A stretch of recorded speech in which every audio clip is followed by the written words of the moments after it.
అల్లు అర్జున్కి ఎన్నెళ్ళు జైలు శిక్ష పడవచ్చు? నిజంగా అల్లు అర్జున్ తప్పు చేశారా? రేవతి గారు చనిపోతే ఎవరికి శిక్ష పడాలి? ఒకవేళ అల్లు అర్జున్ తప్పు చేసి ఉంటే ఇలా దేశంలో చాలా ప్రాణాలు పోతున్నాయి. అది రాజకీయంగా కావచ్చు లేదా సినీ ఇండస్ట్రీ పరమైనవి కావచ్చు. గోదావరి ఉత్సవాల్లో 20 మెంబర్స్ అయితే చనిపోయారు. మరి దానికి కారణం ఎవరు? వాళ్ళని అరెస్ట్ చేయలేదు మరి ఏ ప్రభుత్వము? ఎందుకంటే రాజకీయంగా జరిగిన సభలలో ఇలా ప్రాణాలు పోయిన వారు చాలామంది ఉన్నారు. మరి అలాంటి సమయంలో ఏ పర్టికులర్ రాజకీయ నాయకులను అరెస్ట్ చేశారా చెప్పండి. అల్లు అర్జున్ అరెస్టుతో ప్రస్తుత ప్రభుత్వానికి మార్కులు పడతాయా? అది కూడా మీరు చెప్పాలి. ఎందుకంటే ఇవన్నీ చూస్తే మాత్రం ఇదంతా అల్లు అర్జున్ తలరాత అనుకోవాలి. చట్టం తన పని తాను చేస్తుంది అన్నప్పుడు చనిపోయిన రేవతి గారి హస్బెండ్ కేసు విత్డ్రా చేసుకుంటాను అనడం, అయినా అల్లు అర్జున్ని బెడ్రూమ్కు వరకు వెళ్ళి అరెస్ట్ చేయడం ఏంటో అర్థం అవ్వట్లేదు. సంధ్య థియేటర్ యాజమాన్యం పోలీసుల ముందే చెప్పినా సరే బందోబస్తు పెట్టని పోలీసులు వైఫల్యమా ఇది? అది కూడా మీరు కామెంట్లో చెప్పండి. అసలు విషయానికి వస్తే సంధ్య థియేటర్ ఆర్టీసీ ఎక్స్ రోడ్లో చాలా ఫేమస్ అని చెప్పాలి. రేవతి గారు తొక్కిసలాటలో చనిపోయారు. దానికి అల్లు అర్జున్ పైన 105, 1181 రెడ్ విత్ 3/5 బిఎన్ఎస్ సెక్షన్ల కింద నాన్ బెయిలబుల్ కేసు నమోదైంది. అయితే రేవతి గారు కావచ్చు లేదా ఆయన అబ్బాయి కావచ్చు, అల్లు అర్జున్ అంటే అభిమానం ఉండవచ్చు, కానీ అది మన ప్రాణాలు పోయేంత ఉండకూడదు అనేది ఎవరైనా తెలుసుకోవాలి. ముందు అభిమానం ఉంటే రిలీజ్ అయిన రోజు సినిమా చూడాలి. ఏదైనా రూల్ ఉందా? పైగా పార్ట్ 2 సినిమా వరల్డ్ వైడ్గా ఎన్నో రోజుల నుండి అందరూ ఎదురు చూస్తున్న సినిమా ఇలా బెనిఫిట్స్కి రావడం ఏంటో, అక్కడికి అల్లు అర్జున్ ఇన్ఫర్మేషన్ లేకుండా రావడం, ఆమె చనిపోవడం, ఇదంతా చూస్తే అల్లు అర్జున్ ఇన్ఫర్మేషన్ లేకుండా రావడం తప్పు కావచ్చు. అండ్ థియేటర్లో రేవతి గారు ఫ్యామిలీతో వచ్చారు.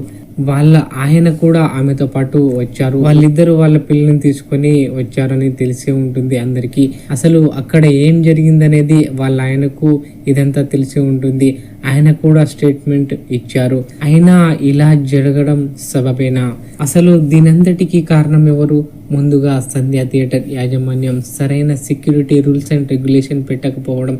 అసలు మన దేశంలో ఏదైనా విచ్చలవిడిగా ఉంటుంది, ప్రజల్లో సాధారణ కామన్ సెన్స్ అనేది ఉండదు. ఎందుకంటే బయట కంట్రీలో చూస్తే మాత్రం చాలా రూల్స్ అండ్ రెగ్యులేషన్స్ ఉంటాయి. ఈవెన్ రోడ్స్ పైన ఉమ్మినా కూడా ఫైన్ వేస్తారు. బట్ మన దేశంలో అన్ని జరగాలి ఏదైతే అది అసలు ప్రభుత్వాలు చేస్తున్నవి కరెక్ట్. ఎందుకంటే వాళ్ళు చెప్తున్నారు, పాటించని వాళ్ళు జనాలు, పాటిస్తే బాగుపడతారు, పాటించకపోతే దేశాన్ని అండ్ రాష్ట్రాన్ని అభివృద్ధి చెందుతున్న దేశంగా రాష్ట్రంగానే ఇలా అప్పులపై అప్పులు కొత్త ప్రభుత్వాలు చేస్తూనే ఉంటాయి. అవి ప్రతి సామాన్యుడిని ఇలా పీడ్చుకొని తింటాయి. సో ఖచ్చితంగా దీనికి ప్రధాన కారణం సంధ్య థియేటర్ యాజమాన్యం అని చెప్పాలి. నెక్స్ట్, అల్లు అర్జున్ ఇన్ఫర్మేషన్ ఇవ్వకుండా సంధ్య థియేటర్కి రావడం.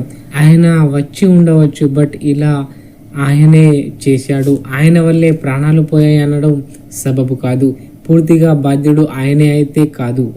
ఇక్కడ పోయింది ప్రాణం నిజమే. అల్లు అర్జున్ వచ్చి తప్పు చేసి ఉండవచ్చు, కానీ అది మన ప్రాణం. ఆ ప్రాణాన్ని కాపాడుకోవాల్సింది మనం. ఏ హీరోనో లేదా ఏ సూపర్ మ్యానో లేక ఏ రాజకీయ నాయకుడో వచ్చి ఎవరి ప్రాణాలు కాపాడరు.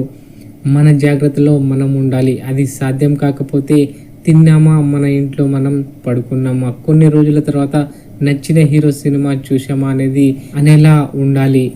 ఇది మాత్రం అందరి తప్పు అని చెప్పవచ్చు. ఈ విషయం పైన చాలా మంది సినీ హీరోలు అండ్ యాక్టర్స్ అయితే స్పందించారు. నితిన్, వరుణ్ ధవన్, హీరో నాని, శ్రీ విష్ణు, సందీప్ కిషన్, అడివిశేష్, ప్రభాస్, రానా, సుధీర్ బాబు, అనిల్ రావిపూడి, మెహర్ రమేష్, ఆర్జీవి, రష్మిక మందన తదితరులు పోలీసులపై మరియు ప్రభుత్వం పైన మండిపడ్డారు కావచ్చు. 2017లో షారుఖ్ ఖాన్ గారు గుజరాత్లోని వడోదరా రైల్వే స్టేషన్లో వెళ్ళారు. ఫ్యాన్స్కి గిఫ్ట్లు అండ్ బహుమతులు అలా గాల్లో విసిరేశారన్నమాట. ఆ టైంలో ఒక అతను ఆ గిఫ్ట్ని పట్టుకోవాలని అలా జరిగిన తొక్కిసలాట్లో ఒక అభిమాని చనిపోయారు. అయితే 2022 ఏప్రిల్ 27న ఆ కేసుకు షారుఖ్ ఖాన్కి ఎలాంటి తప్పు లేదని సుప్రీంకోర్టు అయితే కొట్టివేసిందనమాట.